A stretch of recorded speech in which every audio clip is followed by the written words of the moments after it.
Bonjour, bienvenue dans Bref de quartier, le podcast. Je suis Azilise. Aujourd'hui, je suis au pôle de la Marbaudet. Je vous propose d'aller à la rencontre d'Astrid et Léa. Elles animent une cantine éphémère proposée par leur association L'Épine. Cet épisode est proposé dans le cadre du Podcaston, une manière de mettre en avant des actions solidaires.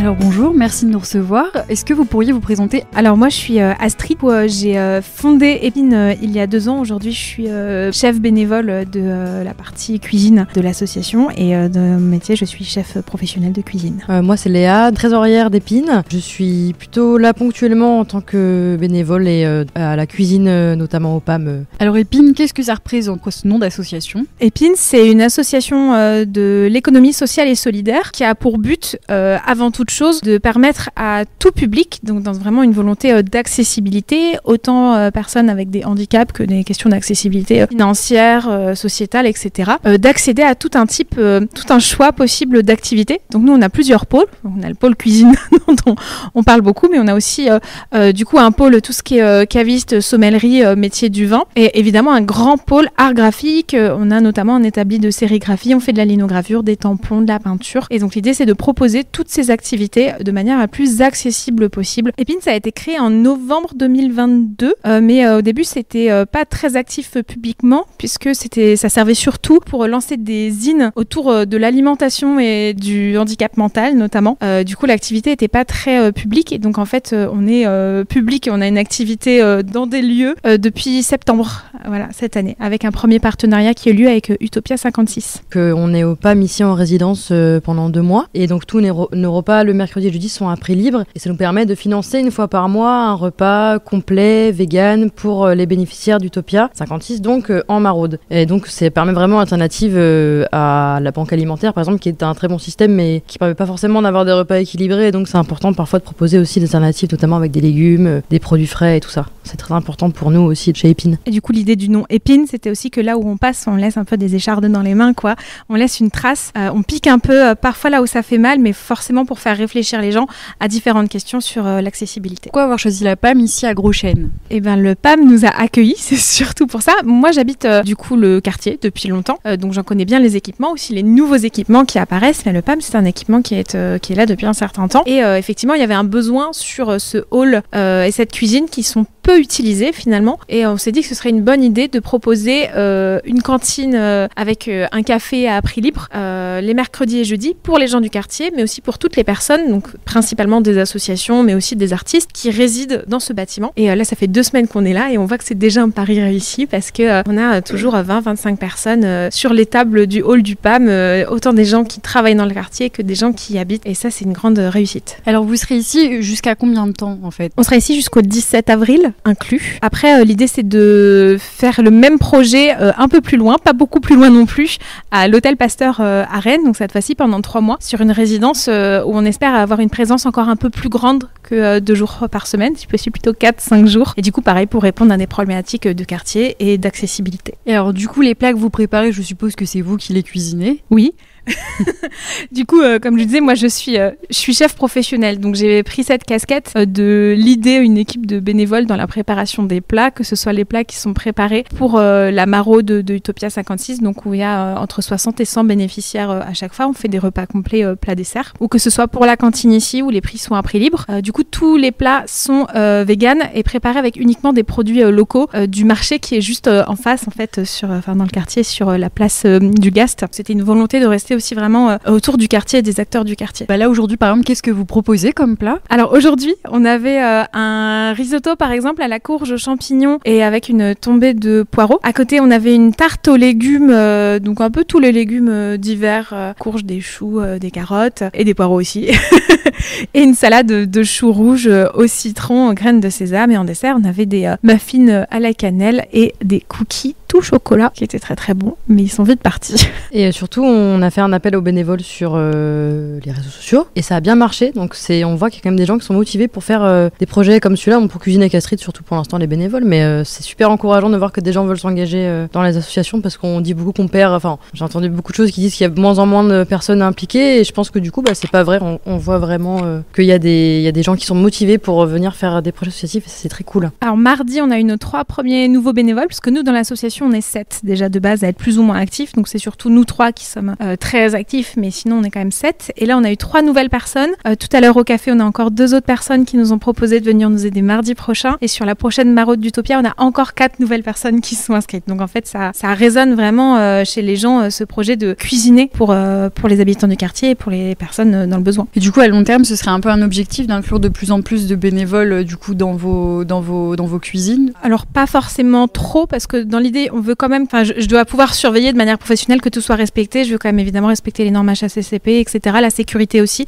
Si on a trop de bénévoles, c'est beaucoup plus difficile aussi à superviser. Donc j'aime bien rester avec 2-3 personnes maximum dans la cuisine avec moi, sinon c'est tout un autre travail. Et également, du coup, nous on est tous et toutes bénévoles dans l'asso. Il n'y a personne qui est salarié, mais par exemple, moi aujourd'hui, je fais 25 heures de bénévolat par semaine. Si on devait étendre notre activité et avoir quelque chose peut-être de plus quotidien et avec plus de bénévoles à gérer, on va peut-être avoir besoin à un moment de trouver des financements pour pouvoir avoir des salariés au moins à temps partiel sur une partie de l'activité. Est-ce que c'est un choix délibéré d'être une cantine éphémère? Je pense surtout par rapport à la disponibilité du lieu, je dirais. Et comme l'a dit Astrid, c'est important d'investir un quartier. Peut-être ensuite d'aller voir si d'autres quartiers ont besoin aussi d'avoir ce genre de choses, je pense. Enfin, en tout cas pour moi, je pense que c'est assez important. Après, avoir un lieu, ça pourrait être cool, peut-être à long terme, un lieu fixe, ça pourrait être super, ouais. Je sais pas ce que vous en pensez, mais...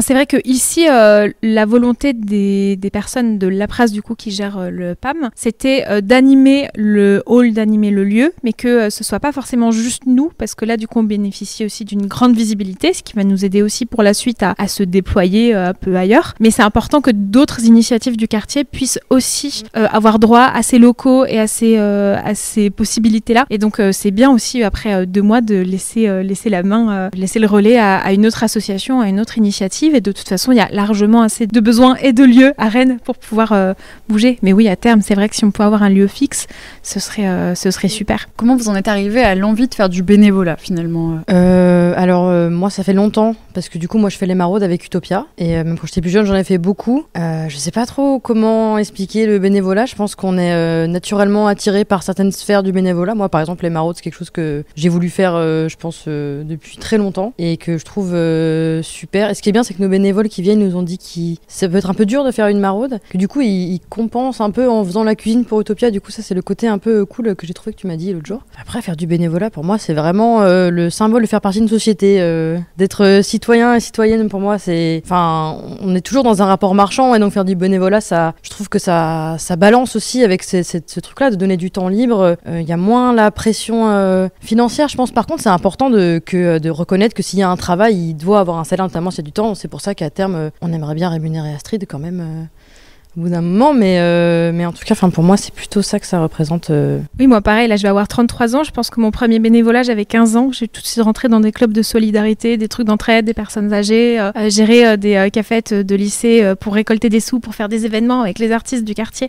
Donc moi j'ai un peu toujours fait ça, j'ai toujours baigné dans le milieu de l'associatif. Je l'ai quitté quelques années pour me consacrer à mon entreprise et c'est un milieu dans lequel je me suis pas du tout retrouvée, justement avec cette froideur et ce besoin de rentabilité de l'action sociale et que je trouvais absurde. Et donc là, ça me fait plaisir de revenir un peu à mes racines. Mais c'est vrai que la question de salariés, des gens pour ensuite fédérer plus de bénévoles et pour pouvoir faire encore plus d'actions, c'est une question qui commence à se poser aussi chez nous. Alors peut-être que tout le monde ne sait pas ce que c'est une maraude. Est-ce que vous pourriez revenir dessus en détail? Alors oui, donc une maraude, c'est une action généralement qui vient d'une association. Mais par exemple, tout le monde connaît la Croix-Rouge, je pense. Donc c'est aller dans la rue pour trouver des gens en grande précarité, leur apporter de la nourriture. Nous, on donne aussi des vêtements, des produits d'hygiène. Et à Rennes, il y a beaucoup d'associations qui font des maraudes, en fait. Donc, il y a Utopia. Donc, moi, je suis à Utopia depuis maintenant 2 ans. Mais il y a aussi la Croix-Rouge et il y a d'autres associations, par exemple, qui s'appellent Gamelle Pleine, qui distribuent des croquettes, ou Bible Solidaire, oui, qui distribue que des produits d'hygiène. Et donc, généralement, c'est de la récupération qu'on redonne derrière. Donc, avec Utopia, on cuisine aussi. Maintenant, il y a Épine une fois par mois, mais on cuisine aussi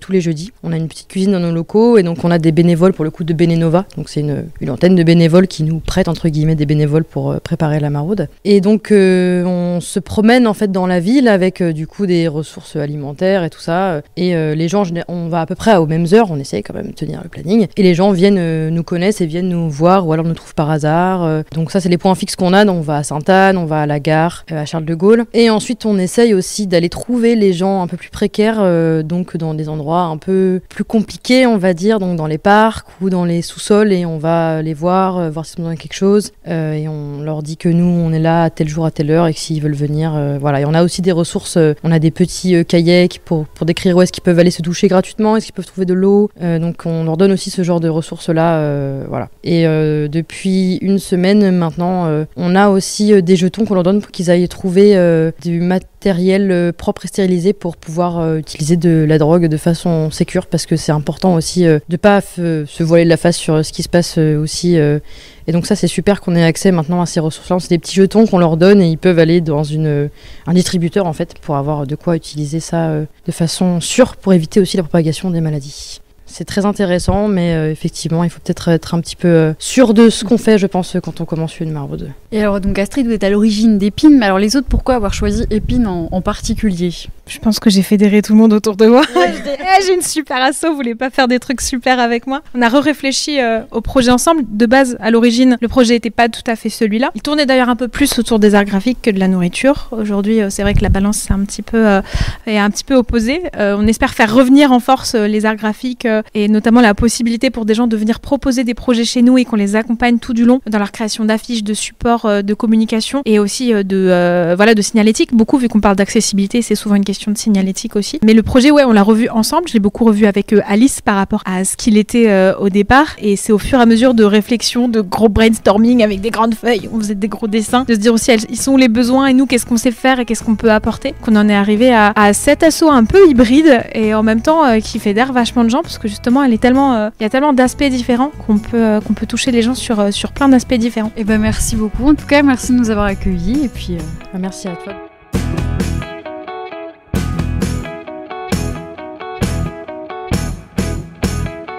Merci pour votre écoute. Je vous invite à aller écouter toutes les autres initiatives solidaires mises en avant par Podcast Me.